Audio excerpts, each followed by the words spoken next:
Hello and welcome to Islanders Anxiety from Lighthouse Hockey and the Fans First Sports Network. My name is Dan Saracini. Joining me on this Sunday evening, just mere moments after the Islanders beat the Columbus Blue Jackets, is my friend Michael Leboff. And Mike, I have two questions for you. The first one is, where would this team be right now without Matthew Schaefer? Because I'm pretty sure the answer is at the bottom of the Eastern Conference. That's a certainty. And I was going to say, what's their record now? They're one game above 500, 6-5-1, something like that. 6-5-1. I would say they'd probably have 2 wins, maybe. You'd maybe they win they get to sneak one out The of Detroit one, probably. Yeah, the Detroit one, and whatever ones you want to pick. But I would say maybe they've got 2 wins. They're basically they're the team that everyone, the Flames are that team right now where everyone's like, oh, Nazem Kadri is already on the trade block, and because we have to start these conversations as soon as you can to make sure everyone clicks. Yeah. So the Flames are 2-9-2. I think the Islanders would be heading towards a record like that without him. So yeah, sounds about right. I feel like that is the case, and that is especially the case after tonight's game, where the Islanders beat the Blue Jackets 3-2. They were losing 2-1. We'll get into more granular examination of this game in a few minutes, but they were losing 2-1 with about a minute to go. All of a sudden, Scheafer chucks one in, bounces over a bunch of stuff. Lee had to screen there, but it bounced over his stick. They gave it to Lee, but then it was obviously Schaefer's goal. So he ties the game. And I turned to my wife as I was sitting on the couch and I said, Matthew Schaefer turned 18 in early September. He's been 18 for about 40 days or so. Without him, this team is easily the worst team in the Eastern Conference and one of the worst teams in the NHL. And that is unbelievable. He got the Iron Man helmet after tonight's game, obviously. And I looked it up. Matthew Schaefer, born September 5th, 2007. Iron Man, the first Iron Man, released to theaters May 2nd, 2008. So this kid was 8 months old when Robert Downey Jr. first suited up as Tony Stark in Iron Man. So, he was not like grown-ass man or whatever, however old Bo Horvat or Anders Lee were when that movie came out. He was not old enough to watch the movie. And so it's unreal what the effect this kid has had. He was the first star of the game again tonight. He was the rookie of the month for the NHL in October. He's leading all defensemen in scoring as of right now. I mean, that could change, by the time you listen to this, but he is now the youngest player. Hold on. Let me make sure I look this up. He is the youngest player to, I think, have a game-winning goal since Bobby Orr. Matthew Schaefer netted the tying goal in Islanders' late comeback win and became the youngest defenseman in NHL history with a multi-goal game, besting Bobby Orr. Think about that right now. He has a record over Bobby Orr. That is just straight up absurd. I don't even know what to say. Yeah, exactly right. I don't know, and I don't know what to say either. There's one player on the Islanders with more points than him, and it's Bo Horvat. As we speak, he plays more than anyone. He actually didn't even play that many minutes. The broadcast could be like, I don't know, it's weird that he's not playing more. And then he ends up winning them the game on his own.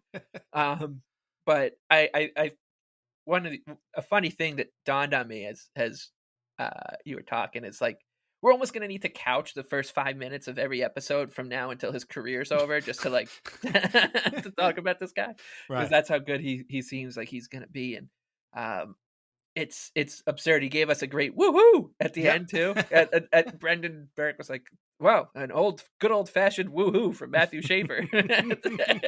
Yeah, Thomas Hickey was like, he's made this appointment viewing now. We got to sit here and stay here and find out what he says. And he knows it. He's geeing up the crowd with he's loving it. He's eating dinner with at the kids' table at the Ison's house. He's taking pictures with Boomer Esiason when Boomer's in his Rangers jersey already, getting into that. And he's outrageous, and it's still gonna take some getting used to. I mean, I think he's gonna be signing his third contract by the time I'm like, okay, he is ours. Okay, he's on our team. But because Islander fans, especially if you're of a certain vintage that wasn't a fully formed fan for the dynasty era, it's Lucy and the football, right? You just expect that someone to yank it away from you at the moment when you're about to kick it through the uprights. So but it's been such an enjoyable experience to watch him. And he that first goal he scored today, the power play goal, which happened hours and hours ago now by now because of the way that game ended up. He did something so simple and something that we've been begging for as a fan base, the power play quarterback on the Islanders to do for, I would say, honestly, since Lubo Wisnowski, maybe Mark Streit, Right. which was, and Nick Leddy to some extent, but Leddy wasn't as, wasn't as threatening, like from where Scheafer ended up shooting from. But he definitely wasn't crept, as aggressive as Scheafer right. was. Yeah. And he just crept in. He crept in 3 feet. Yeah. Like Noah Dobson, when he would run the power play, was literally on the blue line the entire time. Yeah. And just something like that, you just see how much better he is at gloving a puck down and keeping the play alive. He did it on the game tying goal, right? He gloved the puck down, made it. He didn't make a meal of it. Like, how many times did we watch Dobson do that last year? The Islanders would win a faceoff clean to him, and then he basically got surprised by it because he was on his phone checking his Be Real or something, and was like kicking the puck around. This guy the puck comes to him. He's like, okay, I know where to go to get to safety or to keep a play alive. There was a play against the Capitals where like he dropped his stick and knew that if he tried to like do something besides what he did, which was kick the puck back towards the Islanders bench so he could collect the stick from the bench, and the Capitals would have had like a 2-on-0.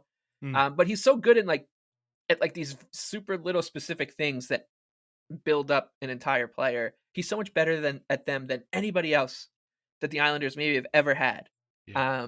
And he got rewarded for it tonight, and he deserved it. Like the Islanders, I think, deserved what the breaks they got tonight. I thought that they probably should have been up like 3 or 4-0 after the first and all that, but had the Islanders not had Matthew Schaefer in this game, we're going to bed. We're really mad tonight. Yeah. And instead it's completely different. And I saw our buddy Rat Martin use the word transformational about him, and I think that's probably right. Like it really is completely changing how to be an Islander fan, how your outlook of being an Islander fan. And we saw it again tonight, and we're going to see it again. You know, it's been, how many games they played? 12? Yeah. How many times have we been like, oh my God, of those 12 games? So at this pace, it's basically like once a week, he's going to have a game like this. We've been like this all 12 games, including the 2 where he had no points. And we were like, dude, what's up with that? He had no points. Like, well, that's kind of weird, you know, but I mean, they scored 7 goals against Detroit and he had no points. Like, so we've been talking about him there too. Like, but yeah, no, this is weird. And I, you know, we're going to talk about the game real quick, but like at one point I was like, the Blue Jackets, so the Islanders had a great first period, the Blue Jackets take over. And at one point it dawned on me that this team is basically like the Bad News Bears, and Matthew Schaefer is Tatum O'Neal. Like, he's just out here doing everything they need him to do. And, you know, with the confidence and the skill that none of these other guys seem to have a lot of the time. And when he did that, you know, basically set up the game tying and then eventually the game winning situation, it just drives that all home. One other stat before we get into the recaps and everything. Matthew Schaefer's, the first goal that he scored actually is his 3rd career power play goal. And he tied Dave Chizowski for the most by an Islanders player at the age of 18 for power play goals. So, you know, when you're on a list with Dave Chizowski, you're on the right path. I'll tell you that. Real quick reminder that we are on Patreon at patreon.com/IslandersAnxiety. Membership gets you ad-free episodes, bonus podcasts, written posts, access to our chats, and a whole lot more. So sign up today, patreon.com/IslandersAnxiety. You can also sign up for free to get our weekly release calendar, or try a 7-day trial of our country club tier and see if it's for you. Patreon.com/IslandersAnxiety. Okay, and let's start. Happy birthday to David, our yes, Dave, one of our most loyal patrons. Yes. So a shout out to David, and thank you for being a supporter for as long as you have. Yes. Happy birthday, David, which is actually on November 6th. And at your birthday party, make sure to thank your sister Corinne, who let us know that it was your birthday. So give her a little gift too and say thank you. But yes, happy birthday. Okay, let's start with tonight's game. We'll go to the Capitals game. We'll talk about the 2 wins, and then we'll talk about the 2 losses that now seem like happened a year ago. But yeah, 3-2 Islanders over the Blue Jackets today.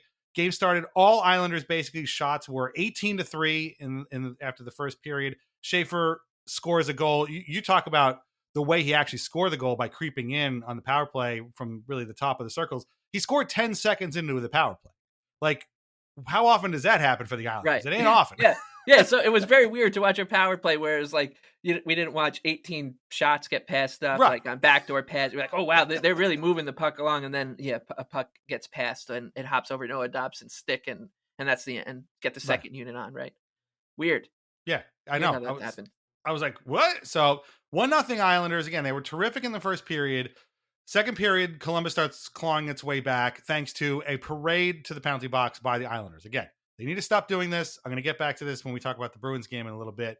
But Miles Wood tips an Adam Fantilli shot, ties the game. Shots were 14-9 Columbus in this period, so almost the inverse of the first period.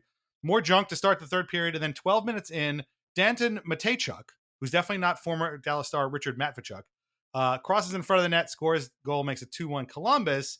And, for the next 10 minutes or so, they kind of piss around. There's another Columbus power play in there. The Islanders actually managed to kill it. But it's just not like they're not really generating anything. 1 minute and 7 seconds to go. Again, Scheafer from basically the wall on the point sends it through. It's a bouncing puck. I don't know if that was the ice or the shot or whatever. Anders Lee is in front, gets through the screen, ties the game at 2 behind Elvis Merzlikins. 29 seconds later, Lee takes a shot again. He's in front. I don't think it was a wraparound, but he was in front. The puck squeaks through Merzlikins' arm, starts to roll right down the goal line, and Simon Holmstrom swoops in, knocks it in, makes it 3-2 Islanders. They hang on for the next 30-odd seconds or so. JG Pageau has a clear shot at an empty net, misses it, but it ended up being okay, 3-2 Islanders. David Rittich made 20 saves. He was good for the most part, but he looked a little shaky at times. Elvis was the third star of the game. He made 36 saves. The Islanders did put up a lot of shots, and Elvis was terrific. But at the end of the day, it was Scheafer once again saving their ass and pulling 2 points from the jaws of defeat. Now, the good news is the Islanders did win, and as you said before, they're 6-5-1, and they have 13 points. The problem is they are one of 6 teams in the Eastern Conference with 13 points, and there are 6 other teams with 14 points. So last week we did ask if we just wanted the Islanders to keep pace, don't fall off the track yet, and they didn't do that. But they are kind of in the middle of the pack here, so to speak, like literally speaking. Now, that gets me to my second question, which I said I had 2 before. My second question is, was this a feel-bad win? Because I wasn't 100% sure if I was supposed to feel bad about this or not. I feel pretty good now because we're talking about it, and Scheafer is still, the belle of the ball and again, the superhero for the day, literally. But was this a feel-bad win? Like, they didn't play that well for most of it, to be blunt. Well, you know what? I don't think so. And what ended up making me so mad for the 5 minutes they were down, and yeah, we should also note that I'll get to it in a second after I answer your question. So yeah, I don't think it's a feel bad win. Like what was making me mad was that they had just kind of done something like this in the Bruins game. Yes. And then they lost that one, right? Like they played really well in the beginning, and then they thought that was enough and started to play like assholes, and the Bruins win, and you're like, oh, that was the easy game on the schedule. Now you got the 2-step against the Hurricanes and Capitals, and you can see how this thing's about to go south really quick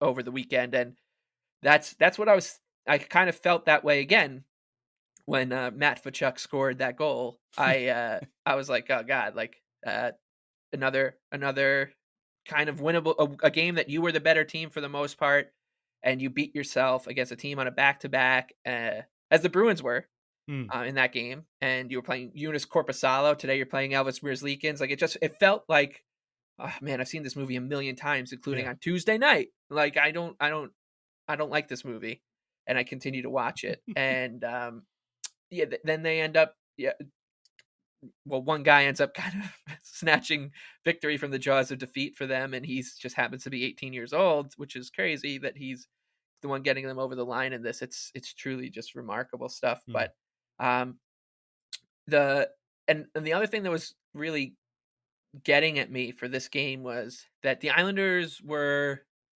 getting the rub of the green at all. Like there was a lot of chances where like the net would be open, a puck would like squirt out to an Islander and it would hit a stick or just go wide or whatever. The refs weren't on their side for the most part. We'll get to that in a second. And then the Columbus Blue Jackets, when your boy Matt Tkachuk scored the game winner, just happens to bounce right to him, and I'm like, great, like this is I've seen enough of these games to know that when the hockey gods are just toying with you. And but then as fate would have it, the Islanders from we're now what 7 months or so, 7.5 months later. They got payback for the Kyle Palmieri interference from last season because I didn't know what Dean Evison should have done in that situation. I could tell you that if the Islanders were in that situation where Ryan Pollock guides Charlie Coyle into Riddick and he falls, like he just flops down, pucks in the back of the net, and the refs say no goal on the ice, I probably would want my coach to challenge it, regardless of it being them gonna meaning if we lose the challenge, it's gonna be a 4-on-3 power play in that situation. I still probably would have wanted that, but I felt like the hockey gods owed us. They owe us a lot of those kind of calls, but that was one that we can cross off the list because I've seen the Islanders lose that game, the game that the Blue Jackets just lost to the Islanders. Yeah. How many times have we seen the Islanders lose that exact game over the course of our lives? Like there was that one season where they did that, like in October, like 6 times. Yes, like they did it for an entire California road trip that one time. Yeah. Remember?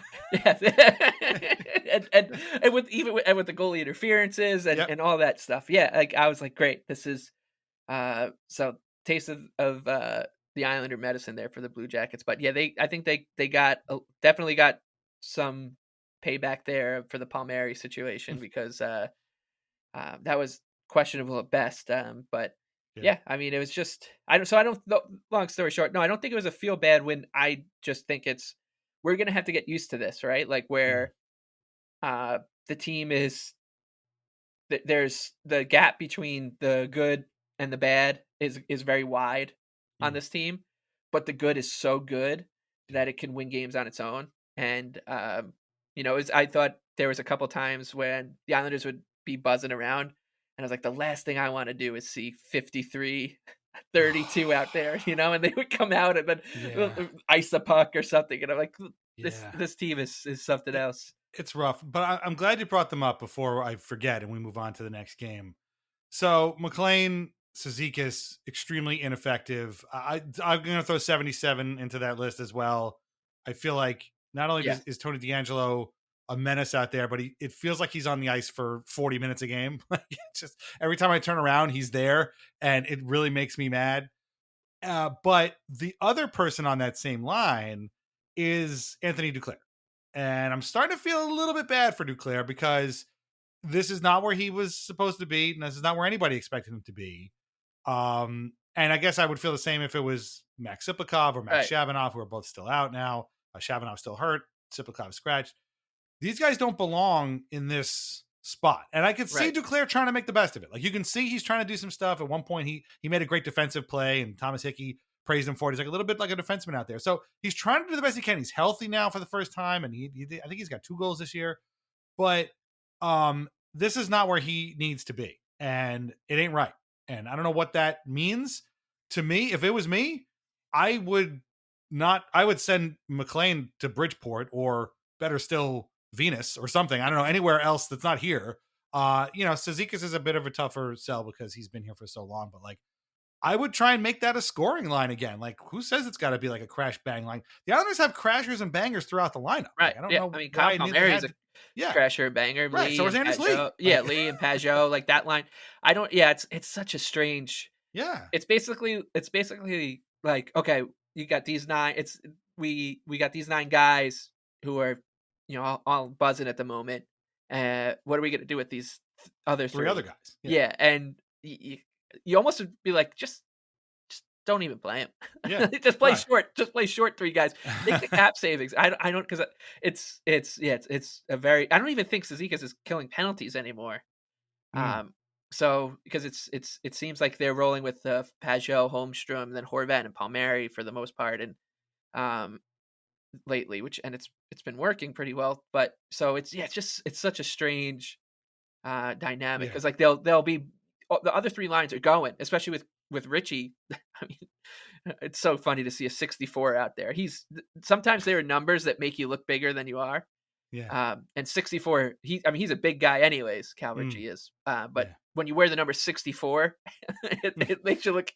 Sven Butenschan's old number, one of his old numbers. I think Sven had the honor of wearing 3 different numbers for the Islanders, I believe, 52, 64, and 44. I want to say.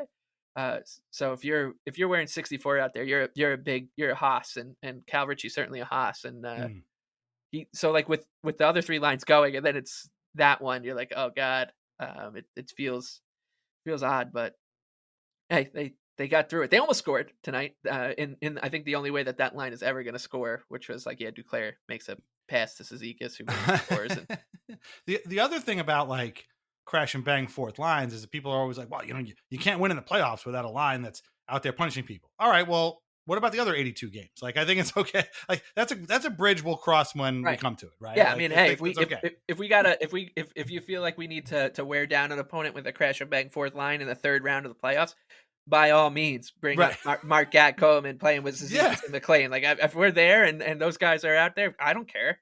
Sure, because we're there. Yeah, exactly. It's November 2nd. I don't know.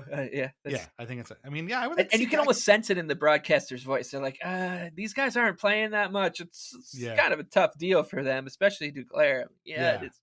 I forgot about Gatcomb. Why don't they bring him back? I don't understand. But we'll get to the call ups and stuff later on. But and I also, I'm glad you brought up Ritchie too. It's been a tough couple of games for him. He's looked pretty good. He looked pretty good tonight. He looked pretty quiet, I thought, in the Washington game. I'm going to give him a lot of latitude because it's been a rough go for him. He had a great camp. He got hurt. He goes to Bridgeport. He looked great. He gets called up because Matt Barzal misses the bus. They put him on a plane. The plane is grounded because of weather. He meets them in Washington.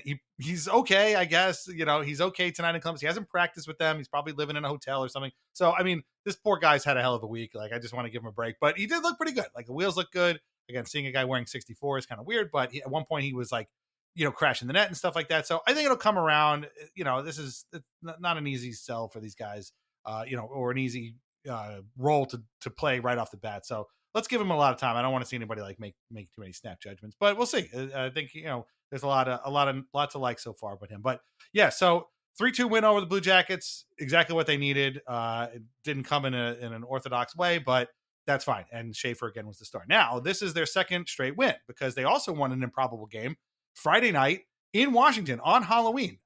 They won that one 3-1. No goals in the first period, but it was basically the Washington Capitals versus Ilya Sorokin, and he was terrific. Easily his best period of the season, easily his best game of the season. He was great. The Caps go up 1-0 on a Jacob Chikrin pass to Tom Wilson. Scheafer kind of dived to stop it. No go. 1-0 Washington.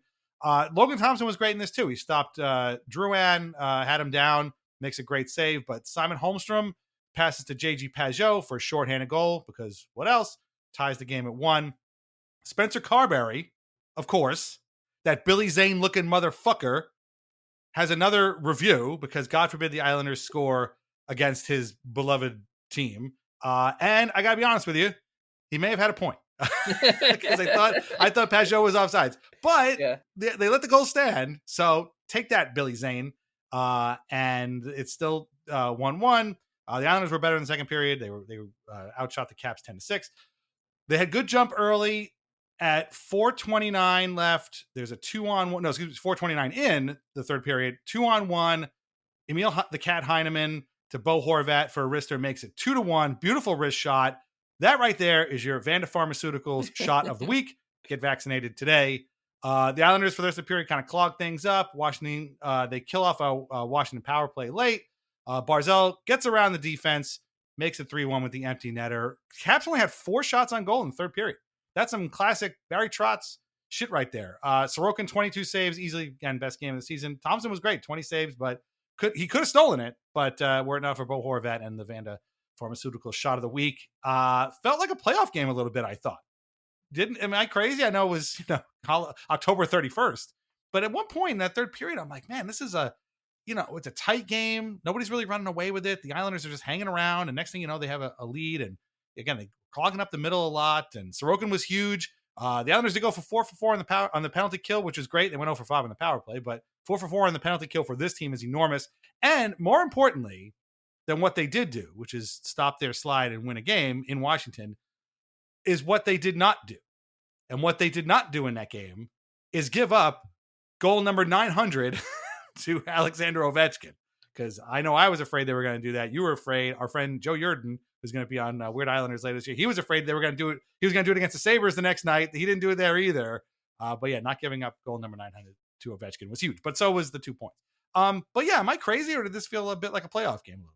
Yeah, it felt like, you know what it felt like? It felt like that the first playoff run under Trotz a little bit. Like that, yeah. It felt very much like that Penguins series, actually. Sure. Like Sorokin just playing out of his mind, keeping the team in it, and then once they got in it, they kind of slowly teetered, tilted the ice and tilted the scales to look like an Islanders game. And so yeah, it felt kind of Trotzy, and I feel like the Islanders and Capitals for a while, up until the Islanders really started to play like assholes, you know, in the 21-22 season.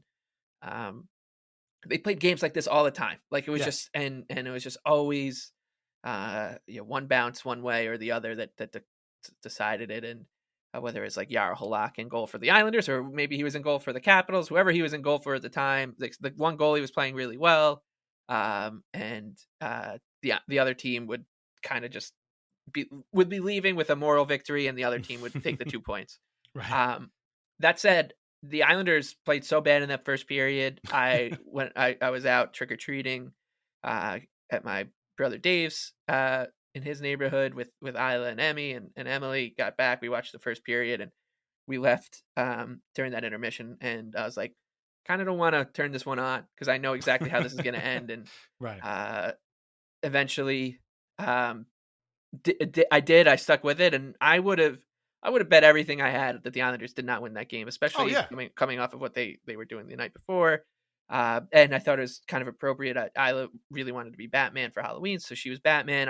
She wanted me to be the Joker, so I was the Joker. So I was sitting in my clown makeup watching the Islanders. That's funny. Felt like it as well. Like I felt like I was turning into the Joker while watching them, and then as I washed the makeup off, they started playing better. So I don't know what was going on there, but something happened, in some stitch in the time warp got undone. But yeah, I mean, at the end of it, I was like, yeah, that's how you need to win games like that. Like you're gonna need to win, whatever. If you get 48, 50 wins to be a really good NHL team, like those teams that do that get to the 48, high 40s, low 50 win mark, they win games like that all the time. Yeah. All the time. They win games like that. Tight games, not a lot of room out there. They don't make the fatal mistake.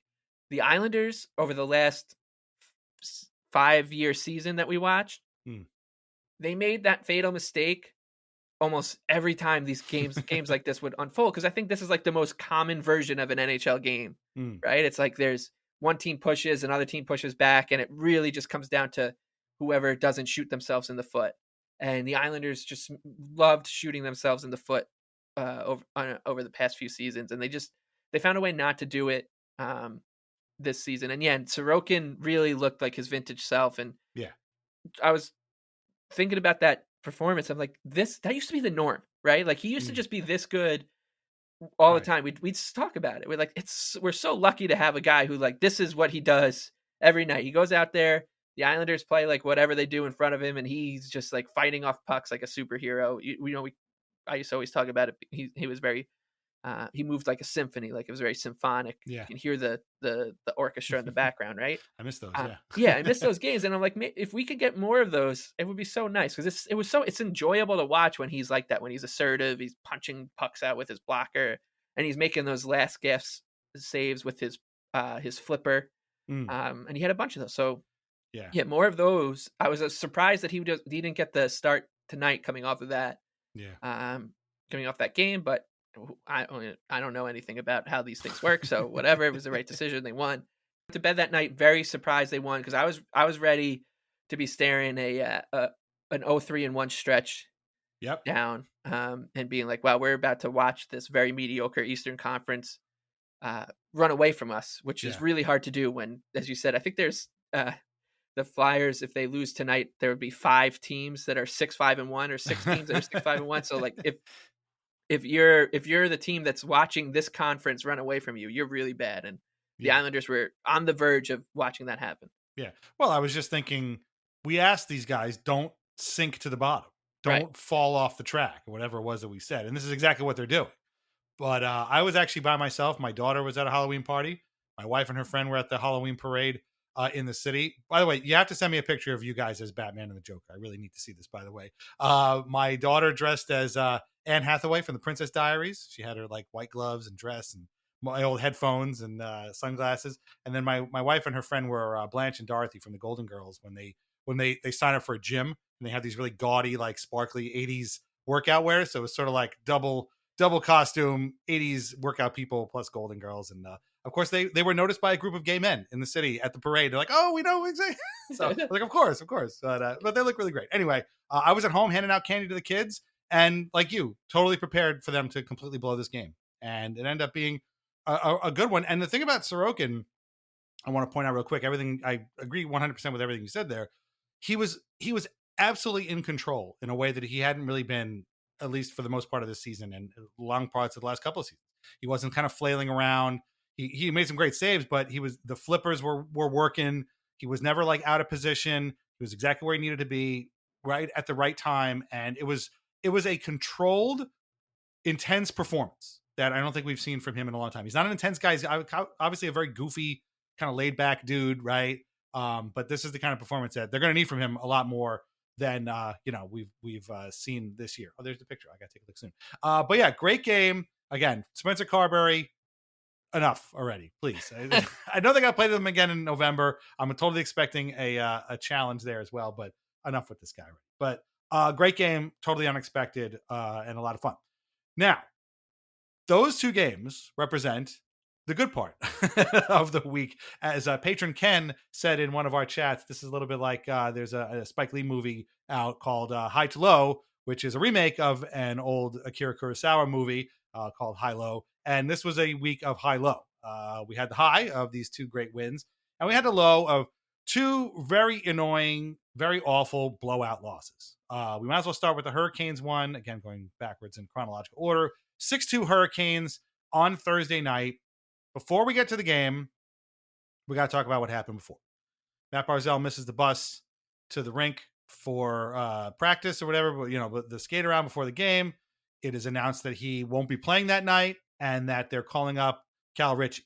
Ritchie's flight is locked in Connecticut because of the weather. Marshall Warren is also scratching that game for reasons I don't know, because he was eventually going to go back to Bridgeport, I guess is the answer. Romanov was back in, but Adam Boqvist is in. Was he playing D? Was he playing forward? We don't know. It was an 11-7 setup. I guess it could have been either one. This was the scuttlebutt, obviously, for the day. I don't want to rehash too much. Everybody's already said enough about this. I will say this, that it was incredibly dumb for Matt Barzal to be late. The dude is 28 years old. Show up to work on time, guy. This is your job. Please be ready. This is all we ask of you. I don't know what happened, but it was an honest mistake, I guess. They said it wasn't. Patrick was like, nobody is mad at Barzy. It happened. It happened to me in Colorado. Matthew Darge was saying it happened to some guys who played for the Lightning, I guess, at one point too. They got scratched. Or Braden Point, I think it happened to.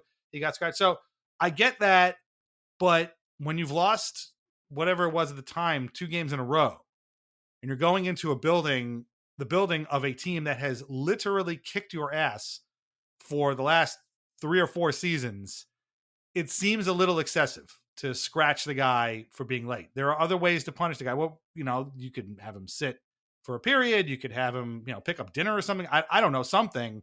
But I was incredibly annoyed by this. And the thing that gets me really annoyed is everybody's like, oh, finally, accountability. I wish accountability could be stricken from the sports fan lexicon the way classy should be as well. What we're talking about isn't necessarily accountability. What we're talking about is punishment and discipline. And I get that. Accountability to me means what Barry Trotz talked about when he talked about accountability. The players holding themselves accountable. If you do your job, I can do my job, he can do his job, and we could all win. That to me is accountability. The coach saying, hey man, you screwed up, you're sitting tonight. That's just discipline. And that's fine. But this to me seemed a little annoying. Like I was already at a low ebb heading into this game, and this just made me so mad. And in fact, in our Patreon chat, I said, "Great, so they're going to lose 6-2 tonight," and that was 10 hours before they actually lost 6-2. So I take no solace in that. But real quick, I mean, your thoughts on the Barzell thing? I mean, he's obviously righted himself since then, and everybody's fine. But this was incredibly annoying at the time. Yeah. Yeah, and we can just kind of lump it into the game because I think it all kind of matters. And the thing that pissed me off more than anything was that it comes out, right? Like that's the thing that made me mad because right. There's a way to just not let this get out because once it does, it becomes part of the news cycle. And there's people like, oh, is Matt Barzell is he a persona non grata on the island? Does he not? Now he's going to want to get traded. Does he not? Yeah. Does he not like the new era? Does he not like all the social media stuff? Like, whatever it is. And so that discourse flies around and of course, when he steps on, it's not too dissimilar from what happened last year when they signed D'Angelo. Like, there's all the crazy talk and it's flying around for the off days and then he plays and then it just goes away. And that's what happened here, right? Like he gets punished. You said it. I think the way you put it is right. That's not accountability. That's called discipline. And I think Pierre LeBrun had a tweet where it's like, this has everything to do with the culture Matthew Darsh is trying to instill on Long Island. I'm like, does Pierre remember who the Islanders general manager was 5 months ago? Like, yeah, that's something. But that one I think probably came right from the GM himself to Pierre or something. Hey, yeah, just say it's about the culture we're trying to do. Please. Well, that's what Waz said too. Yeah, this is about the culture, right? Is it? Please don't make a big deal out about this. And when you say that to those guys, they take it, they run with it. And then all of a sudden, like, I wonder if Matt Barzell makes sense for the Vancouver Canucks. They're looking for a number 2 center, right? So, yeah, that was the thing that made me most upset was that it got out, and the Islanders had done such a good job of keeping this stuff in the room. There was a couple weeks ago where a certain team up north had a goalie call out like his teammates, and one in particular, and there was a whole discourse about that and whether that going public with that was a good idea. And Nick Kyprios is like, that cannot get out. That just needs to stay in the room. And Craig Berube, who's a coach of that team up north, said the same thing. And that's how I feel about these little things, right? It would be frustrating under the old regime, like not knowing. You'd hear Scott Mayfield's day to day and be like, well, we'll see Scott Mayfield in September. Like that stuff would get annoying. But like if they just said, hey, Matt Barzell is he's scratched tonight because he's banged up. You're like, all right, we think he's going to play tomorrow. Sure. Well, the team knows what happened. He knows what happened. He's not playing tonight because he got punished. So that's what I would have done and hoped for. But it seems like that was the only thing that bothered me about it. And then it bleeds into the game, and the game is so. I mean, it's a classic Islanders versus Hurricanes in Carolina situation where you just. I mean, I don't know. Next time the Islanders play in Raleigh, I might just fly down and volunteer myself to sit next to Benoit Jarosier and Bob Bugner and Ray Bennett and Pat Waugh and the rest of the staff and be like, hey guys, just want to let you know how things go down here. Yeah. Those guys over there wearing the really ugly black jerseys or red jerseys, they've got 2 choices. They're either going to be really ugly and black or really ugly and red. They're going to come out. And as soon as that puck drops, and they're just going to be on you like dogs on a bone for the first 8 minutes of the game, 12 minutes of the game. And if you survive that, you have a chance. And if you don't, you're screwed because they get 1, then it avalanches into 3. And the next thing you know, Jordan Martinook's like kicking a puck in the back of the net. And you're like, it's 5-0 Hurricanes already. How did that happen?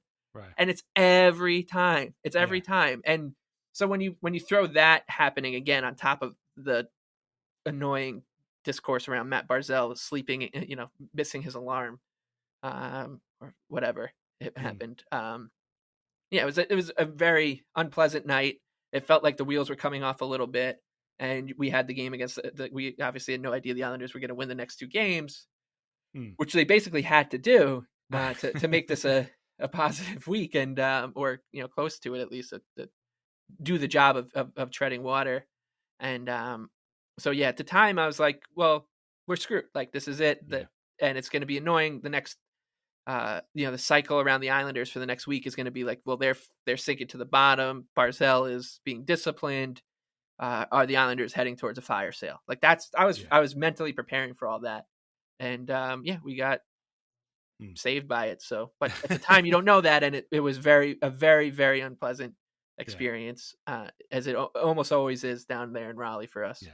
So while we avoided that scenario, thank God, we were unfortunately stuck with an almost equally as terrible scenario, which is a game against the Hurricanes, which you said is basically the worst kind of torture for this team. This is the worst matchup for the Islanders ever. Like this team is the exact polar opposite of what the Islanders are. And I hate the Hurricanes just as much as you do, just as much as everybody listening to this does. I hate these guys. I hate playing games down there. I hate Rod Brindamore, which is a shame because I loved him as a player. Like, I hate this entire experience. But you can see why this team is a terrible matchup for the Islanders. They are absolutely relentless. They do not let you up off the mat at any point. When somebody takes a shot from the Hurricanes, and obviously we all know they're going to take a million shots, there are two other Hurricanes parked in front of the net that are going to hack and whack at that goalie until one of a couple of things happens. Either they score a goal, either the referee blows a whistle, or somebody comes over and like knocks them on their ass and maybe a scrum breaks out or whatever. Like, that is something the Islanders never, ever, ever, ever do. Like there's always these one and done shots, or like maybe Lee gets a rebound or something like that. But that's really it. The Hurricanes always have two people parked in front at every single time. And that is how they cause chaos. If the puck doesn't go in the first time, one of those guys is going to go get it out of the corner and start the whole cycle all over again. It is impossible for the Islanders to play against these guys. When the Hurricanes make a pass, they know where it's going, and the other guy receiving the puck knows he's going to get it. When the Islanders make a pass, it is just flung across the zone, and maybe it goes to a stick, and maybe it doesn't. Maybe it, it's a 2-on-1, and maybe the guy their one team is structured and focused, and they have 100% buy-in. And the other team, a lot of nights, looks like 20 guys that have never met before, despite having played on the same team for 15 years, right? Yeah. And just very quickly, again, Carolina scores 3 goals in the first 10 minutes of the game. Bradley Nadeau with his first NHL goal, because of course it's the Islanders. Mike Riley, who I didn't even know was a Carolina Hurricane, scores a shorthanded wraparound goal. I was actually eating when this happened, so I didn't even see it. And I was like, I don't even want to go back and watch it. I couldn't do it. Martinook, who you just mentioned, who always kills the Islanders, scores. Rittich look awful. Scheafer makes it 3-1 because of course he does, right? And they look better in the second. Oh no, sorry, that was still all in the first. No goals in the second period. A lot of face-offs and a couple of big Romanov hits. But then the wheels come off. Scheafer gets absolutely clowned by Taylor Hall and Jackson Blake. It's 4-1 Carolina. D'Angelo finds Holmstrom in front, makes it 4-2 during a 4-on-4 section. And then you think, okay, it's 4-2, about a half a period left. Maybe they can squeak something out of here. 11 seconds later, Svechnikov clowns Scheafer, gets around him, goes top shelf, makes it 5-2. And as if that wasn't bad enough, 12 seconds left. Nikolai Ehlers steals the puck, still looking for his first goal as a Hurricane, by the way. Steals the puck, 2-on-1 with Logan Stankoven, makes it 6-2.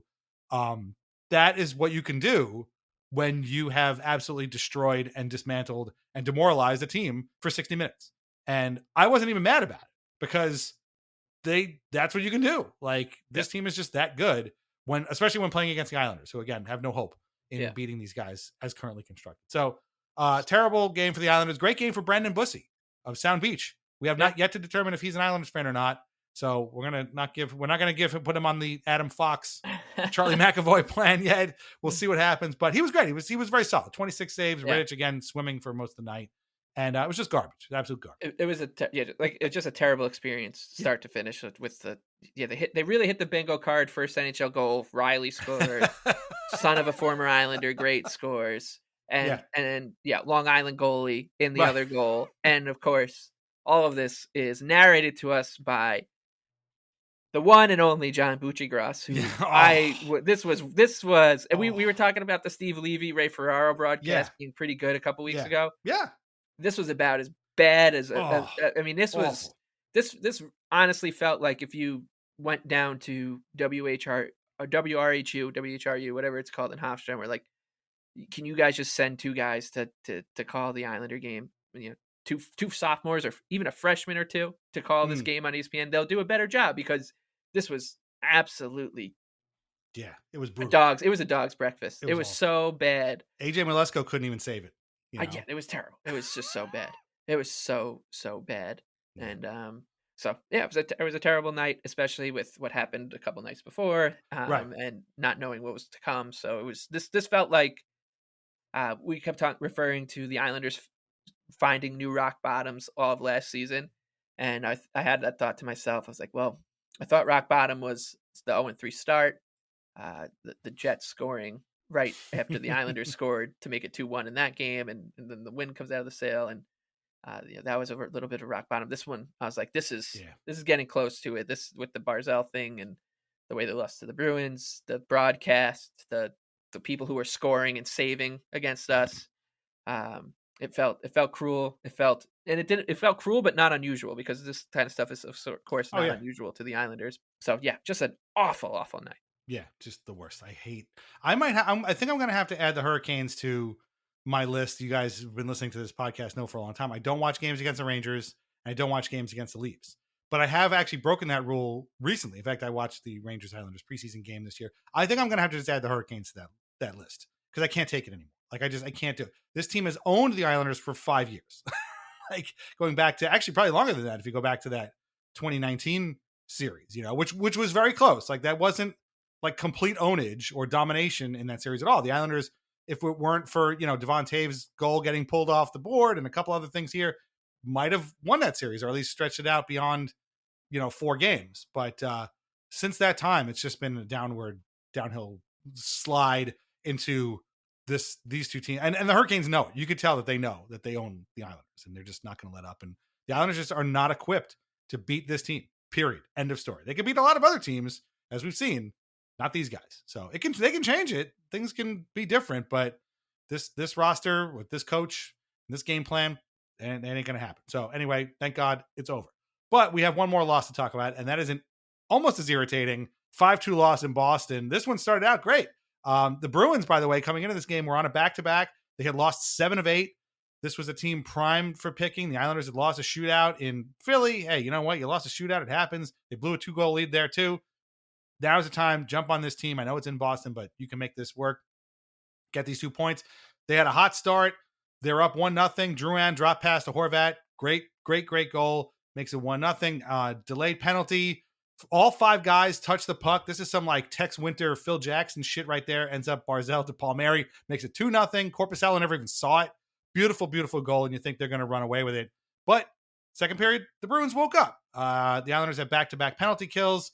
Elias Lindholm scores on a wrister on the second one. Makes it 2-1. A couple minutes later, David Pastrnak escapes. Give and go with Lindholm again. Ties the game at 2.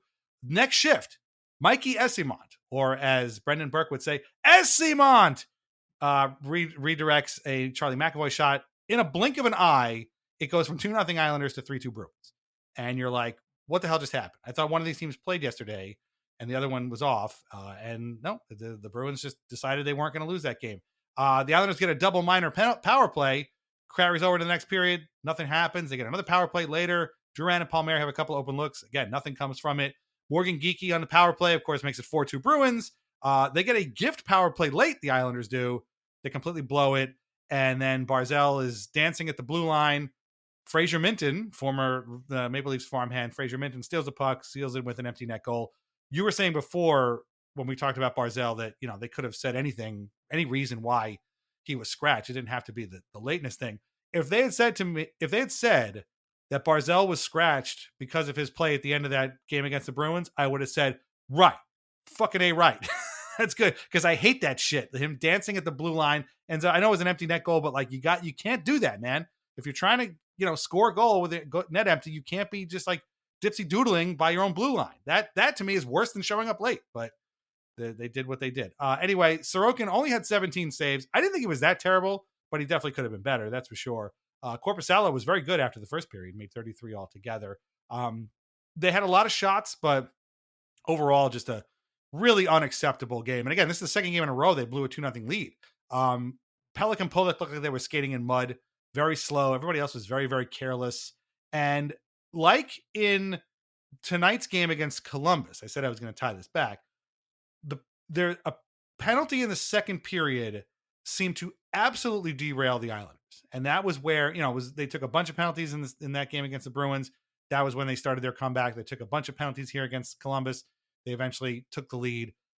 This team is great until they take penalties, and then they get completely derailed. And I've never seen anything like it. I can't imagine there is another team in the NHL that is like this. And to me, again, I don't want to rain on anybody's parade. They had a great win tonight. They picked up, 4 huge points in the last, whatever it is, 72 hours. That's great. But this team feels sort of mentally weak. If a penalty is going to completely throw off your game to the point where even if the other team doesn't score on that power play, they're going to like take over the game, and maybe take the lead or start to just push you out of it. That is a problem. Like this team is far too old and far too veteran to let a single penalty completely throw them off like that. And I think it's on not only just the players, but I think it's on the coaches to somehow figure a way to rein these guys back in, because you can't just like throw your hands up and be like, oh, now what are we going to do? We took a penalty. You're going to take penalties. You're going to have to kill them and get back on your shit and start scoring again. So those are, one win, one loss, but that definitely ties both the Bruins and Columbus games together. What'd you make of this one? Again, it was like almost a week ago now, but this one was very, very annoying. And unlike the Flyers game where they blew the 2-0 lead, that one at least went to overtime and they lost in a shootout. This was just like they went up 2-0 and just decided that was enough, and then they let the Bruins kind of take over from there, and it was awful. Yeah, I mean this I like that you called the Tex Winter goal, that first goal they scored. The thing that popped to my mind was those Tom Amansky baseball drills, and they'd show like this is the instructional video that gets results. Yes, and they'd show like a couple guys turning two, and I was like, that's what it felt like to me. It's so fluid, and so when the Islanders came out like that, I was very excited. I was like, that's the type of goal that I've been waiting for this team to score for forever. I've watched the really good teams in the NHL score these goals a lot, and the Islanders just don't really do it all that often. And you start to see the way they started that game. You're like, okay, they win this one, maybe they could steal one of the next two, and you can start to see some hope that the season is going to be meaningful or whatever. And as you said, it takes the littlest thing to take the wind out of this team's sails, and this is not a new problem for them this season. Right. This has been the issue forever. And it's whether it's been Sorokin and letting in a bad goal, whether it's a bad penalty, it's just a turnover, a bad break, a stick breaking. It's almost as if like a little pebble on the knee kind of situation. Yeah. Just completely throws everybody off their rhythm. It's not even just one guy. It's the entire team. It's like, wow, man, we just got a penalty called against us. How are we supposed to deal with this? And it has a huge snowball effect, and they just looked lost for the rest of that game. And we said it before last on last week's episode, like that Bruins game looked so important because of what was to come and what's to come over the next month, which is the Islanders are really about to run a gauntlet here. And that picking up points against teams like this means you don't have to, it's not going to lead to a must win against Washington on the road when the Capitals are buzzing and Alex Ovechkin's sitting on 899 goals and it's Halloween night, right? Like you don't, if you win against the Bruins, it softens the blow on those kind of games. And if they don't go your way, and they couldn't find a way to do it. I thought the bottom of the lineup was really bad in this one again. So it was, I mean, just thinking about where I'm at now after the 2 wins and going back to the middle of the second period against the Bruins, being like, the season's over. Like if you can't win this game, which was basically on a platter for you, even though you're on the road in a place that just hasn't been all that kind to you in recent years. If you can't win this game knowing what's coming, especially when you're up 2-0 against Joonas Korpisalo, like how am I supposed to expect that you're going to go into Carolina or Washington or beat Columbus at home? And so, it was down. I was very down after this one. So it's high lows is a really good way to put it, because this team, it just another absurd week. We talked last week about how just something weird was happening every day, whether the Islanders were playing or not. With Pierre Engvall's contagious hip surgery, the goalie coach situation, the games were weird, and then this week was another a step above that with the Barzell situation, the way these games unfolded, the way the way the week finished for the Islanders with the 2 goals in a minute and 7 Yeah. with a minute 7 seconds left to win in regulation. Like, it was just this team is just going to throw you down a hill basically, and you're just going to bump into things, and it's going to snowball until we get to April or May or whenever the season's going to end. So, um, I guess we just got to keep getting used to it and not be surprised that every week we come on here like, wow, Yeah. I'm a different person than I was when we last spoke. And right. so it was this week found a way to once again just drag you through the entire kind of gamut of fan emotion from what season's over. Is Bob Bugner going to be the coach of this team by Thanksgiving? Is Sorokin broken? No, Sorokin's fixed.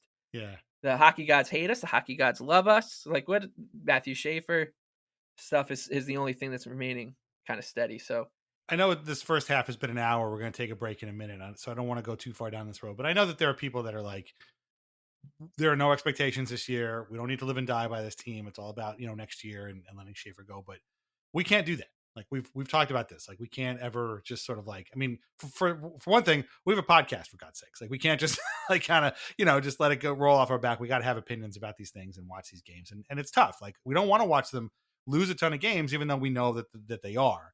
And this week showed kind of the different, cycles or the different types of content or the different types of games we're going to experience. One was they started great, blew the lead, and ended up in a terrible, blowout loss. The other was just garbage right from the opening puck drop. Like, that's just a blowout. Sometimes blowouts happen.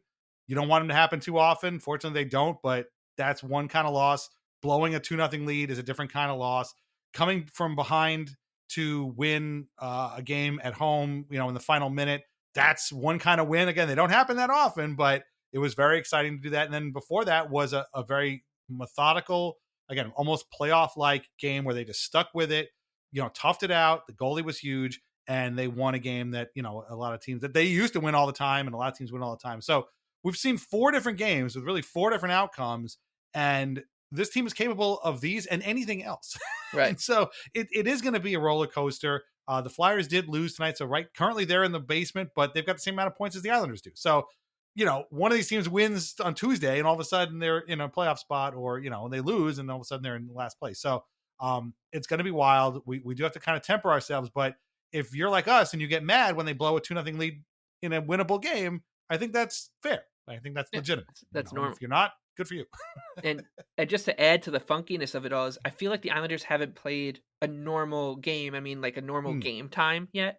Like, every game has had a caveat to it, right, where it's like a 5 p.m. start on a Sunday, or the Monday matinee game on Columbus Day, 7:15 on ESPN, or right, 7:15 on ESPN, or it's a back-to-back on Halloween night, and also Alex Ovechkin sitting on 899 goals, and the 12:30 start in Philadelphia. Which ends in time for Anders Lee and Casey Cizikas to get back in time for their Halloween party. Like, it's not been, there's been no rhythm to any of it. Yeah. And that's both on and off the ice. And that's probably just going to be how the season goes. Yeah. That it's just, you're just basically wipe the slate clean after every game. Be like, don't expect them to build off of what you saw on Tuesday night, because whether that's a good thing or a bad thing, they're just not going to do it. They're just going to come out and they're going to look, and it's going to happen period to period too. They're going to look like a completely different team from one period to another. And that's the ride they're going to be taking us on here. And it's crazy. And guess what? November isn't any better.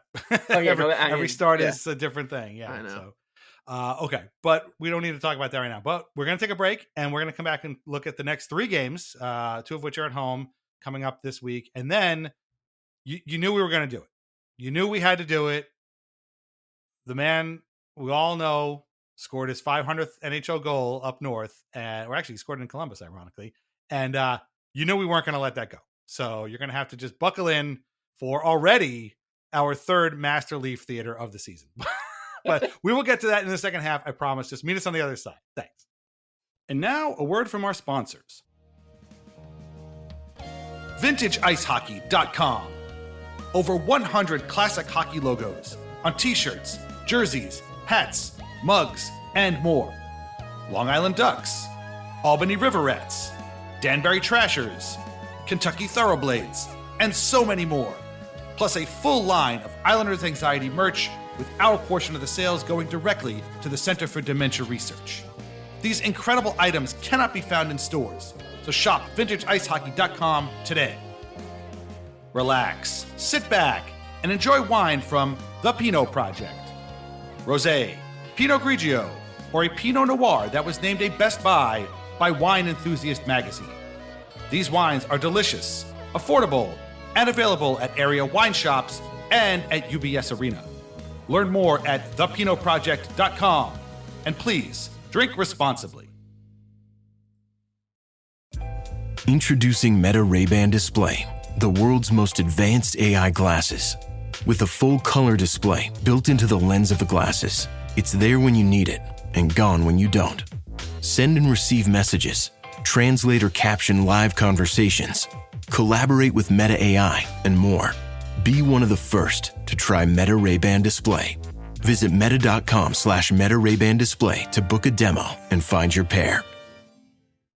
¿Hablas español? Sprichst du Deutsch? Kann du Norsk? If you used Babbel, you would. Babbel's conversation-based techniques teaches you useful words and phrases to get you speaking quickly about the things you actually talk about in the real world, with lessons handcrafted by over 200 language experts and voiced by real native speakers. Babbel is like having a private tutor in your pocket. Start speaking with Babbel today. Get up to 55% off your Babbel subscription right now at babbel.com/Spotify. Spelled BABBEL.com/Spotify. Rules and restrictions may apply.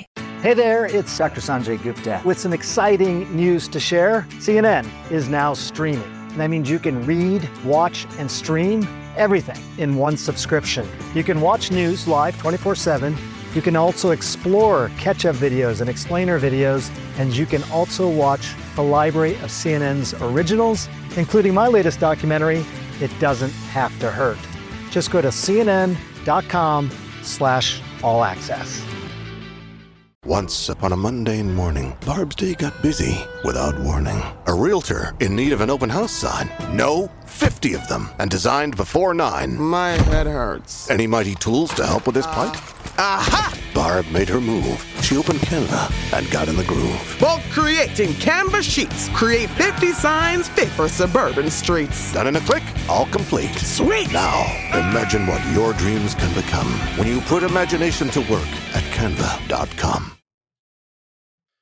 So the Islanders have 3 games this week, and then they head out on a lengthy road trip. In fact, the third game is the first game on that road trip, although it is in the closest possible venue. So Tuesday night, 7 o'clock, UBS Arena. It is a rematch against the Bruins, this time at home.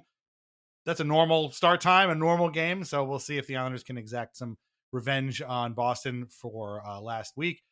Then it's another Friday game, 7 o'clock, again at UBS Arena against the Minnesota Wild, who picked up a win last week, but haven't really been great shakes this season. Former Newsday paperboy Michael Russo will have all that you need to know about that game coming up.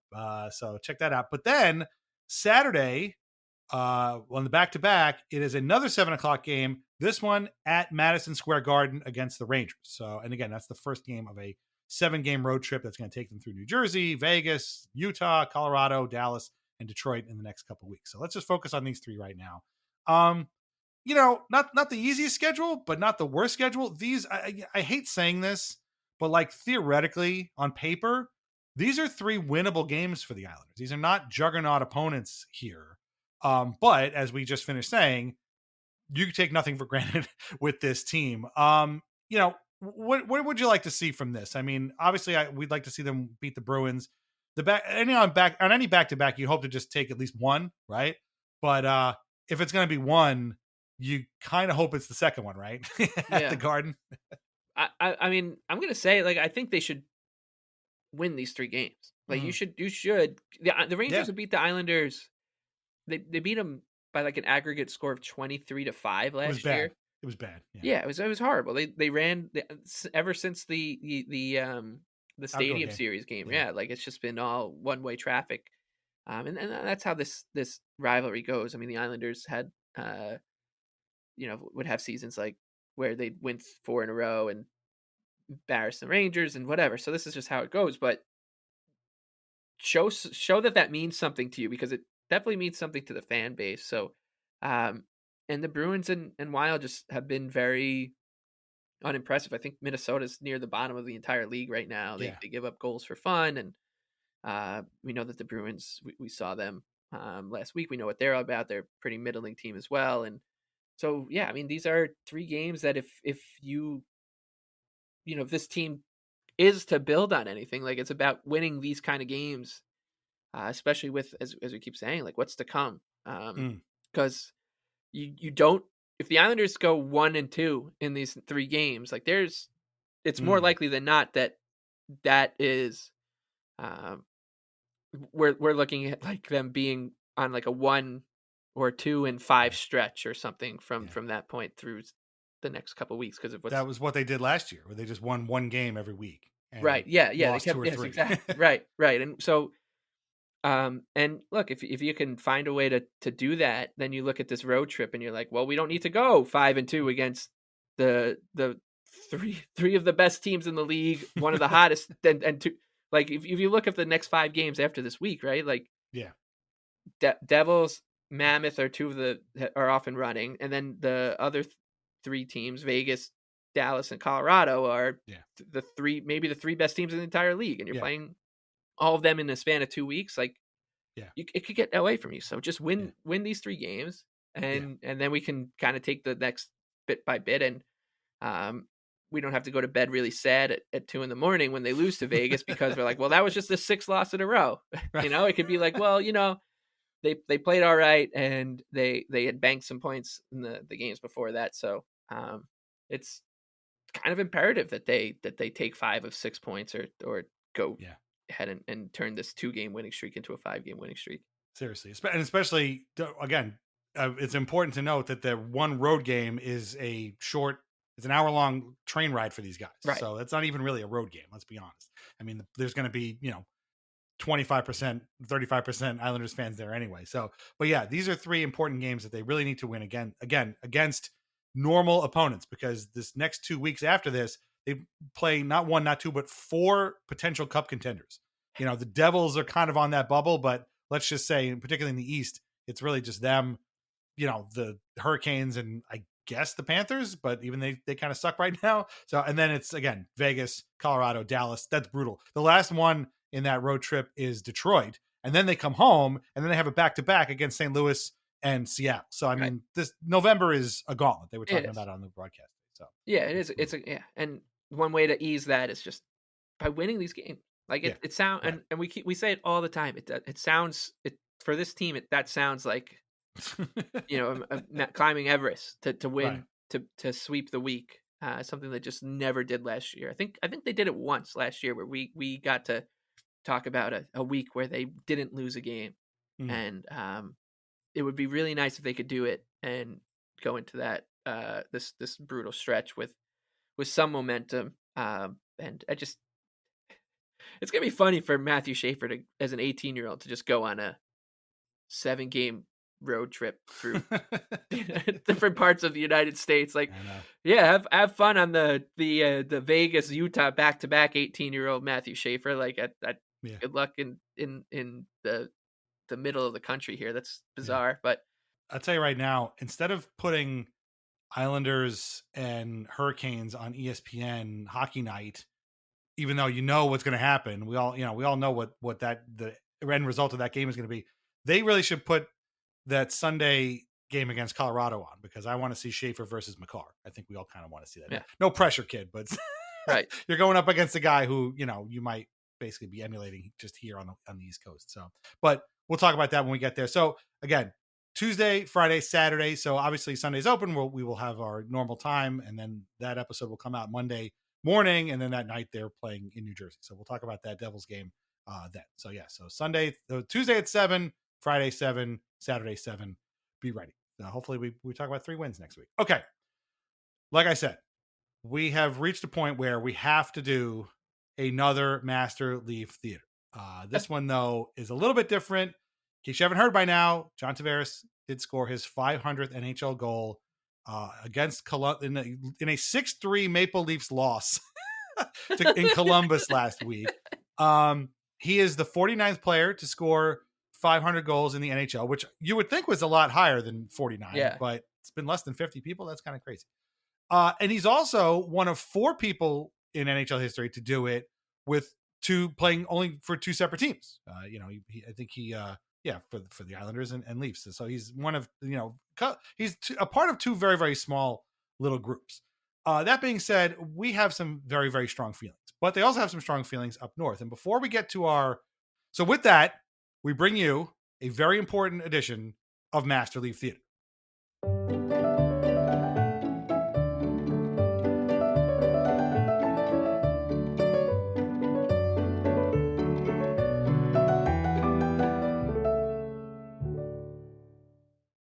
But before we get to our readings tonight, we have an audio clip. So what I'm about to play is from the Real Kipper and Bourne show, a show that we both unironically enjoy listening to. Yes. We really do sincerely enjoy listening to the show.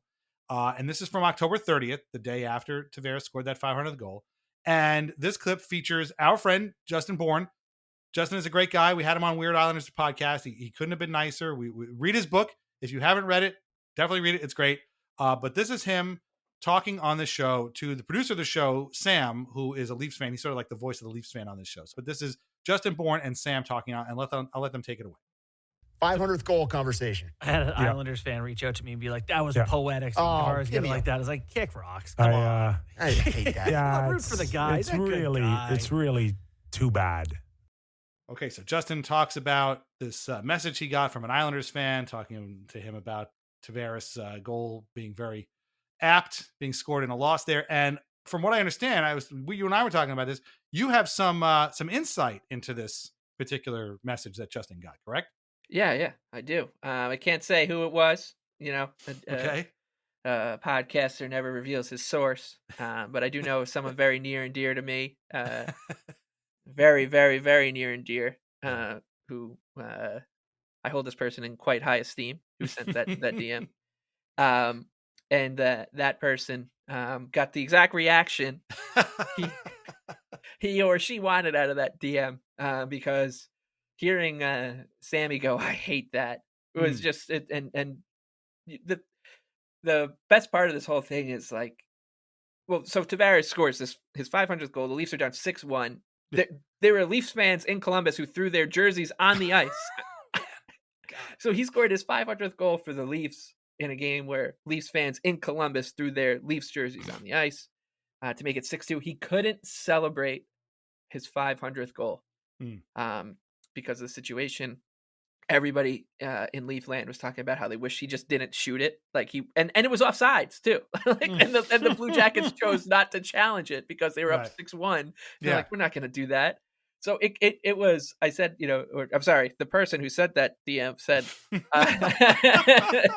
it was poetic, and it was absolutely poetic, because this is a player who, as Lou Lamoriello said very perfectly, has achieved a lot of individual success, and he did so in a 6-2 tree falls in a forest loss, and he couldn't celebrate it. That is, we knew that this was coming, right? We knew he was about to score. There's going to be a Tavares Day Toronto part 2, basically, kind of thing, and the fact that it went down this way meant that they couldn't even do that. I think they play the Penguins tomorrow night in Toronto, and they'll do that. They'll celebrate it, and give him another key to the city or whatever. Well, and they need something to take their minds off of what happened Saturday night. Yes. And the Blue Jays were playing while this was going on too. So nobody was watching, and it couldn't have been more poetic to me and to you and to Islander fans that this is exactly how he achieves this this milestone, because this is a guy who, it feels like you're forcing his legacy, right? He's one of 5 active players who have scored 500 goals in their career, and I believe the other 4 are Malkin, Crosby, Stamkos, and Ovechkin. Yes. Yeah. And Dan, what do those other 4 players have in common? Let's see. 1, 2, 3, 4, 5 Stanley Cups between them. They've got a lot of Stanley Cups. I guess 7 if you count. Yeah, right. Malkin and Crosby separately. Yeah, right. So they've got a lot of Stanley Cups between them. And this guy has won 2 playoff rounds with the team that he left the Islanders for to join a juggernaut. So, yeah, I mean, this is a guy who's I'm still openly rooting against, despite the length of time. Time doesn't heal all wounds, I guess. And it was great to hear how they reacted, because I was like, I know that they're going to think that this is petty, and it is, and immature or whatever. But there's a certain former Leaf who's playing for Vegas Golden Knights, and this guy's going to have a long career, and he's going to be achieving a lot of stuff like this. And guess what? When he does this stuff, they're going to be like, screw that guy, hate him, still hate him, not over it, whatever. Can't believe he went out the way he did. And we get to remind them that this is how they reacted to this. So, it was perfect on all accounts, and I can't wait to just keep diving into this. Yeah. As usual, my math is wrong. It's actually 6 Stanley Cups. I forgot that Malkin and Crosby have 3. Yeah, right. Yeah, they win. These guys would. They win. And I mean, Stamkos has 2. And not only does Ovechkin have 1, but he's also going to score 900 goals. Yeah, like it's almost double, right? Yeah, it's it's there's one of these guys isn't like the other, and so it was seeing that media machine as we'll read on today's edition after is it a 1-week hiatus or a 2-week hiatus of Master League? 1 week. We didn't do one last week. We couldn't even go 2 weeks, but we'll see the main emotion that John Tavares' 500th goal evoked out of Leafland was not celebratory, not honor, legacy building, whatever. It was pity. Yeah, that's incredible. Yeah, no, it's definitely pity. It's oh man, that's terrible for this guy and everything. And we're gonna get so bad for this guy. Feel so bad. Yeah. Real quick though, on the real Kipper and Bourne clip there. Sam was like, "Oh, come on," and then you could hear in a little bit. Justin was like, just feel good for the guy. And again, Justin is a great guy. He was so nice to come on with us, and we will always appreciate it. But I will counter and say, I don't have to feel good for the guy, because this is sports, and this doesn't have to be rational. I can hate this guy for whatever reason I want, for as long as I want. Right. And I have chosen to hate this man until the day I die, and that will not change. No matter how many goals he scores. Like, I won't do it. And again, it doesn't have to be rational. Everything we do, this entire situation that we're talking about here, we've been doing, this is our 345th episode. None of the things we've talked about in any of these, or the 70 whatever episodes of Weird Islanders we've done, or any Patreon stuff we've done, has ever been rational. None of it's rational.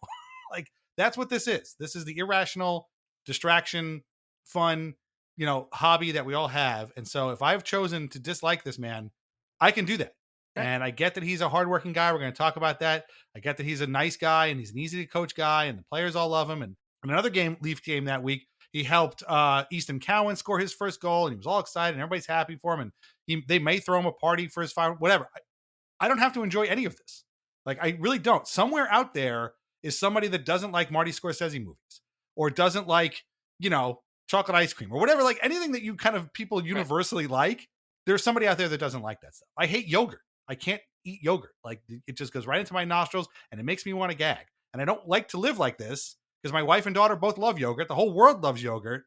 I can't eat yogurt. And so I just hate it. I hate the stuff. It makes me sick. John Tavares is a little bit like my yogurt. Like, I can't deal with, and it's okay. I am okay. I am very comfortable in myself hating this man. And if you think it's petty, that's totally fine, but I don't have to explain anything to anybody. He knows why we hate him. And everybody knows why we hate him, and I will continue to hate him forever. That's just my, I don't have to explain it further than that. That's just it. So with that, we do have a couple of bits here to read. One of them is from, of course, Luke Fox Jukebox. I get it. We got to stop. I promise to make this quick. But he was going to write something. And this gets exactly to what you were just talking about. This is also from the 30th. And the title is Maple Leafs John Tavares hits rare milestone in most unfortunate way. Which might be the greatest title of anything we've ever done on Master Leaf Theater. And so Luke Fox writes this. He says, if a milestone is reached in a forest and no one is around to hear it, does it make a sound? John Tavares scored his 500th goal Wednesday at Nationwide Arena, and it would be difficult to conjure more unfortunate circumstances to celebrate such a tremendous accomplishment. The minds and televisions of sports fans in the hometown Tavares chose to come back to, and then chose a few months ago to double down and stick around for cheap, were almost exclusively dialed into the baseball game. Sadly, in a barn where cannon blasts are routine, the phenomenal feat barely garnered a peep. We make fun of Luke Fox Jukebox a lot on this show, and we do it in service, and hopefully one day he realizes how ridiculous this stuff is. But boy, this is a home run. This is a Vlad Guerrero home run straight out of deep center field. He really nailed it with this one. I cut out a bunch in the middle of kind of baseball stuff, but like that right there, that's just an absolutely brutal way to describe somebody's 500th career NHL goal. Man, holy crap. So good. Yeah, I mean, I barely have anything to add, right? Like reading through this stuff gave me so much joy because, as you said, we're allowed to hate this guy, and we do. And when you get something served like this to you about said guy in one of his crowning achievements of his career, he crosses a threshold that only 4 other players in the league right now and 48 others in its history have crossed. And he gets to do it in this way, and he gets to think about when Steven Stamkos and Sidney Crosby and John Tavares are at Gary Roberts' summer off-season training camps, and they're talking about, how'd you score your 500th goal? And he says, I got we were down 6-1 in Columbus. And it warms me up that's how it went down, and that it made them, this guy who chose, as Luke said, chose to come here. The other way you could say is he deserted his old team. He deserted his old team to get these kind of achievements wearing the logo of the team he rooted for as a kid. To the fact that he did it, that he now has to look back on that and be like, wow, that was unfortunate. I can't believe that this is how this entire tenure has gone. That this moment was kind of just another in a long line for this guy, right? Like, he scores the goal that wins them their first playoff round after years and years of trying, failures, and City goes into bedlam, and a week later they're getting swept by the Florida Panthers. Like, it's just, you get, like, it's crazy that this is how this has played out. It's almost hard to believe because it felt like there was no chance that it could go this good, and it somehow is getting better for us in the hate watch department. So thank you, Luke. That was, I mean, I think he's written better stuff in terms of, like, for our purposes in the past, but this might go down as my favorite just because I have that article saved, and I'm gonna revisit it often. Whenever I need a pick me up, I'm going to be reading that. I'll get to the second article in a minute, but you brought up, like, his feelings and the desertion and all that kind of stuff. I really do hope he writes a book when his career is all said and done, and it might be the one time he kind of opens up about stuff in a public way. And I don't think he necessarily looks back in regret at signing with the Leafs, because obviously he's made a lot of money and his family is very wealthy, and he's going to be thought of very highly in that city forever. I feel like if you get him in a private moment, I am willing to believe, and this is me giving Tavares a very, very tiny bit of grace, I'm willing to believe that he probably regrets that picture. I think he probably regrets posting the picture, because if he signs and doesn't post the picture, it's a very different landscape. We're probably not doing this bit. Well, at least maybe not. I don't know. but it's the picture that really made it really just the knife twisting in everybody's back. Without that, and if he had just done the, you know, the Players Tribune thing and like, oh, the notes app, you know, goodbye, whatever, I think it would have been okay. But it was that picture that really, really, really set people like us off. Yeah. And I think he probably regrets that. He doesn't regret resigning with the Leafs. Obviously, that's been good to him, aside from, you know, the whole playoff failures thing. But I think that's probably what he regrets the most. So I'm hoping that he does say that it won't. And if he doesn't, then he can go fuck himself again. That way too. But I'm trying to give a little tiny bit of grace to this guy who, again, I absolutely hate. So very big of you. Thank you. So let it be said that, you know, we are men of many shades here. But we do have another bit here. Fortunately, we're not here just to clown on Luke Fox anymore. We got to stop that. This, though, comes from Jonas Siegel over at The Athletic. If you haven't listened to Jonas and James Myrtle's The Leafs Report, or are looking for a sleep aid, you should check it out, because these guys, it's not our podcast. Let's put it that way. But they did a good talk on this as well. Good being like, man, it's just brutal the way they talk about this. But Jonas also wrote an article here called "Behind John Tavares' Fanatical Drive to 500 NHL Goals with the Maple Leafs." Notice the Islanders are not mentioned at any point in this article, because the 500 goals for the Leafs, that's the only thing that matters. The other, you know, 300 whatever goals he scored for the Islanders don't matter. But this is all about like what it sort of the day to day and what goes through Tavares' training and stuff like that. And much like Jonas and James's podcast, and much like John Tavares himself, it is incredibly boring.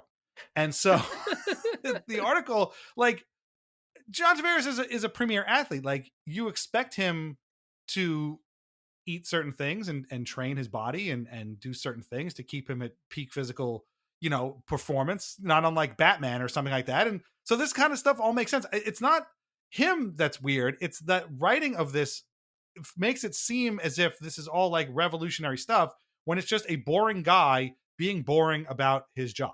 And to me, this is kind of an unreal thing here. I mean, I wouldn't be able to do all this stuff. So I guess he does deserve some credit for the discipline.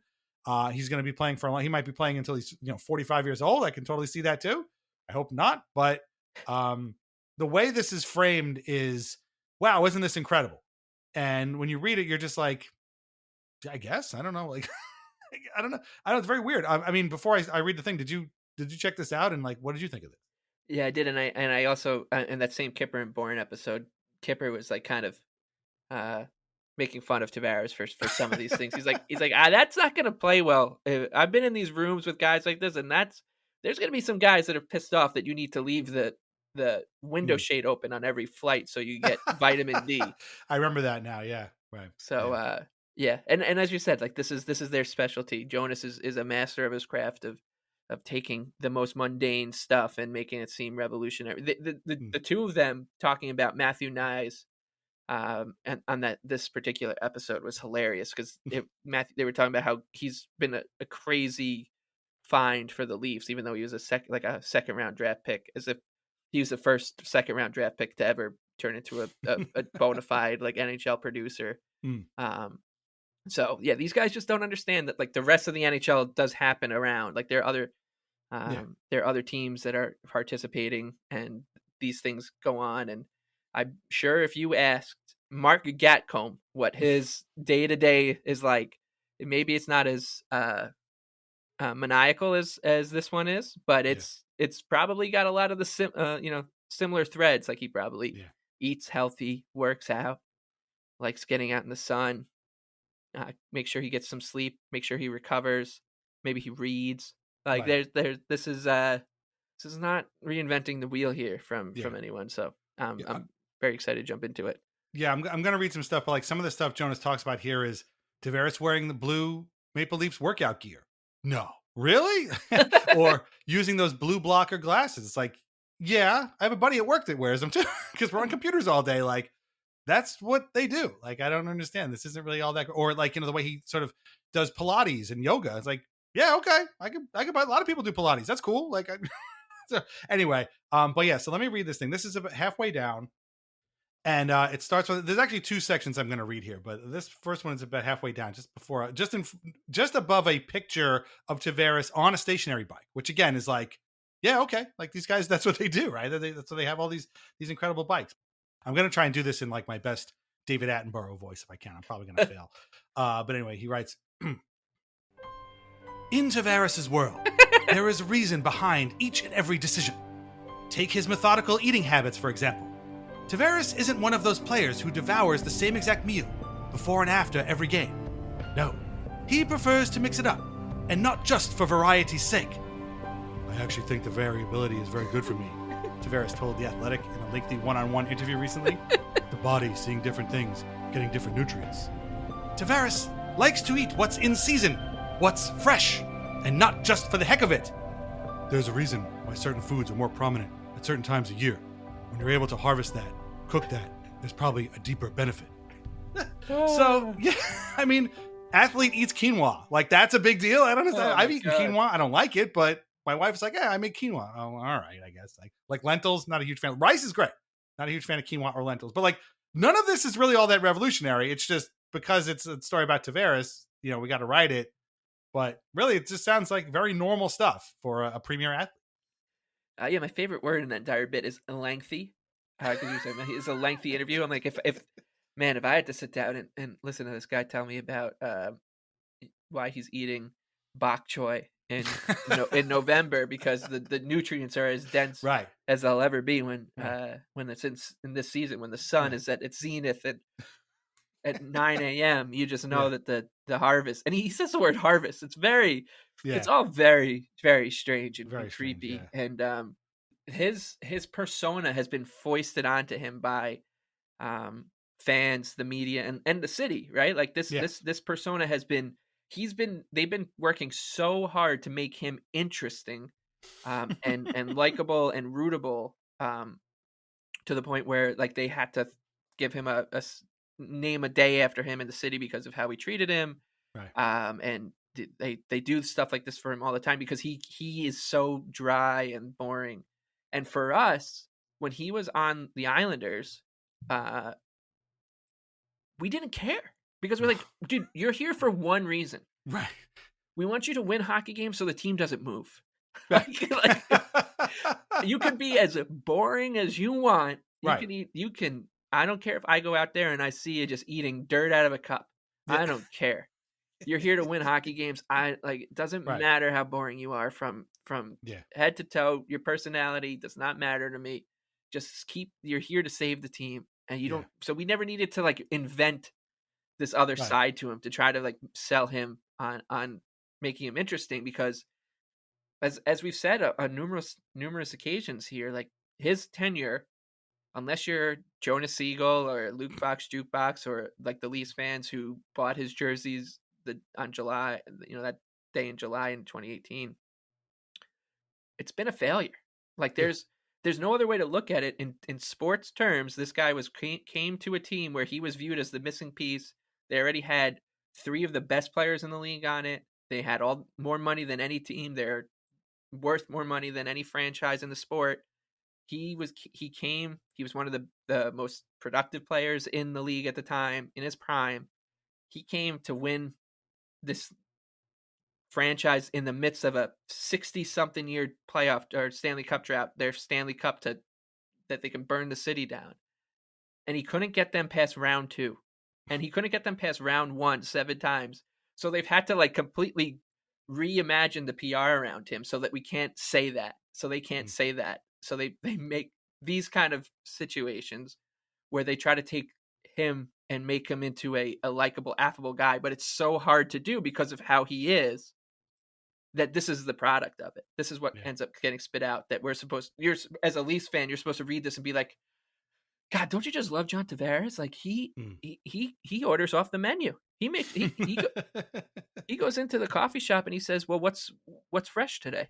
Right. What just came off those trucks in the back that I just saw? Right. Yeah. Don't try and give John Tavares a peach in November. He's gonna throw it in your face. Yeah. Are these coffee beans from Uganda? Because I don't think that they're.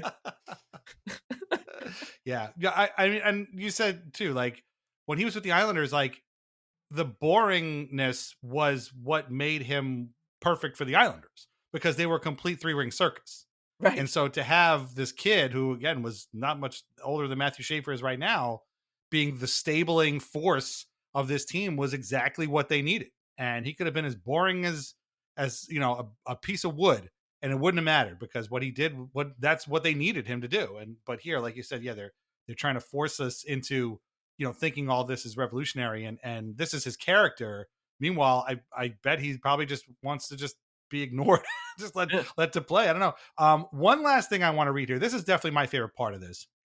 So, they interviewed all these players and whatever through this. And again, getting back to his eating habits, it talks about how he helped design the Leafs kitchen when, they had a new kitchen, I guess, in their practice facility, the Ford Performance Center, I guess it was. They, what kind of proteins he likes to eat before and after the game. Again, all this stuff, nobody cares. Like, I don't understand why this is a story, but they do tell a very small story here that this can't be the entire story. Like, there's got to be more. Let me just read this and then we'll explain. Towards the end of this section, Jonas Siegel writes, during his first season as Leafs coach, Craig Berube remembers walking into his hotel room only to find bags and bags of groceries from Whole Foods Market there waiting for him. Who would eat this? He thought. It all belonged to Tavares. He might be the most disciplined player I've ever been around in terms of that stuff, Berube said. Okay, first of all, Craig Berube is not a, quinoa and lean proteins guy, right? Craig Berube is a goddamn triple-decker hamburger with extra fries kind of guy, clearly. Yep. He probably was when he was playing too. Craig Berube doesn't strike me as a very healthy eater. Let's just put it that way. Second of all, that quote can't be where that actual conversation ended. He must be the most disciplined player I've ever. I'm assuming the rest of it was just I don't know what the fuck he's eating, but whatever it is, it's working for him. I don't want it. There was some green leafy shit in those bags, and I don't know what the hell it was. I've never even seen it before. So I can't imagine. I'm sure it was a lot funnier, the actual quote, but the only part he could use was he might be the most disciplined player I've ever been around. Yeah, probably, but I think Berube probably had a few more things to say about it, but that's just fun. Just the idea of this giant hulking former enforcer and weird Islander, Craig Berube, walking into a room and being like, whose fucking Whole Foods bags are these? Yeah, exactly. Oh, sorry, coach, those are mine. What's that green stuff? It's bok choy. What? What? Get out of here. Get out of my room. I don't know.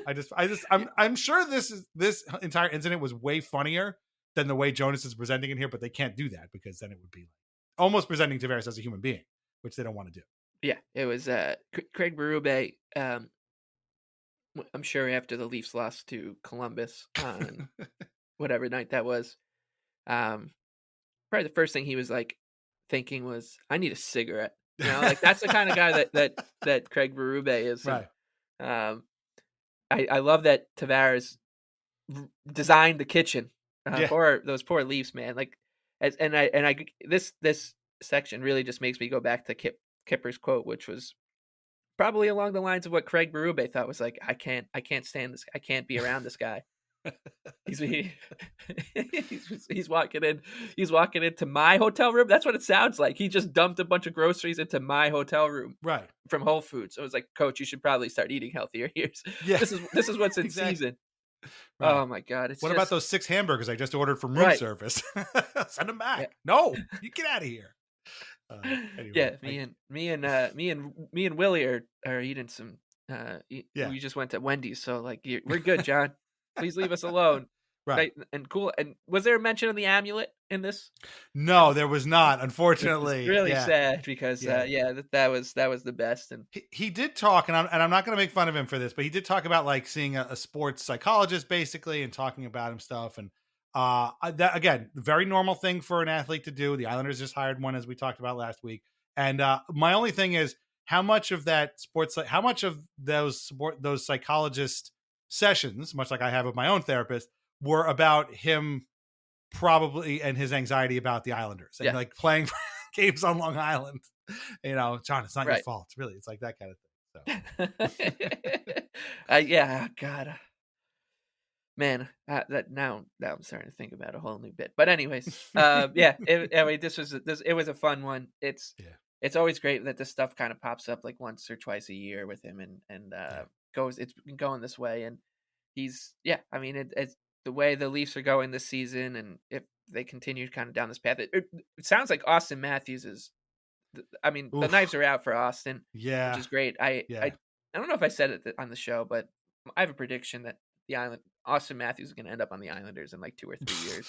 I don't know what version, if he's like still going to be good because he just might hate hockey. It's not. Yeah. It feels like that. It feels like he really hates being a Toronto Maple Leaf. Yes. But like this happening, the 500th goal milestone, it really harkens back and emotions from the same way I felt when the Leafs took away the captaincy from Tavares and gave it to Matthews. And it was then pitched as if like Tavares was like was really on board with all of it, and like the Master Leaf Theaters we did in the wake of it, where all people falling at his feet about how selfless and dedicated to the cause he is. And we'll never forget that we joked that Tavares' kids would be wearing Austin Matthews jerseys, and then goddamn 6 months later, that's exactly what happened. Like, come on, man.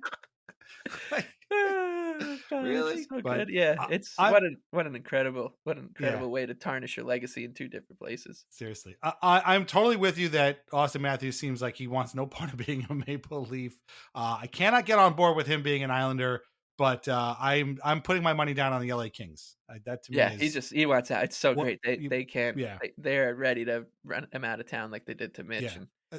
As soon as Kopitar is off the books, he's immediately going to be like, you gotta get me out of here and you gotta trade me to LA. Like, I know he was like a Coyotes guy, whatever, but they're in Utah now, so that doesn't do him any good. That's the place I see him going. But and actually, you just mentioned, we joke about Berube and Nylander having burgers. It's not Nylander. I'm telling you right now, it's Austin Matthews. That's the guy chowing down the greasy burgers, from the diner or whatever. But anyway, so there you go.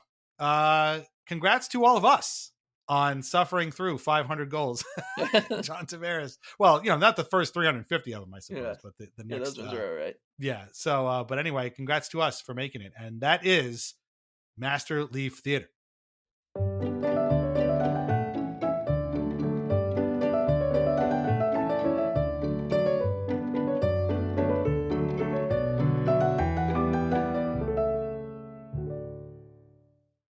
We really need to stop this bit for a little while because it's going to get overplayed. But we had to do it, so there you go.